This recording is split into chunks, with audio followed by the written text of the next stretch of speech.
mother, the crowd they were running with weren't a good crowd. Look, you'd never think that looking at him, would you? No, yeah. All the best con men look like that. Keep your hands on your purses and your wallets while you're walking around, folks. So basically Ken Brown said to Les, I promised Mrs. Best that we're going to be opening the club. He said, well, I'm not opening it.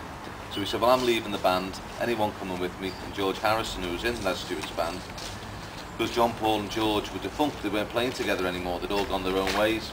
So he came with Ken, they came and saw my mother and said, if you give us the opportunity, we'll put a group together in time to play the opening night.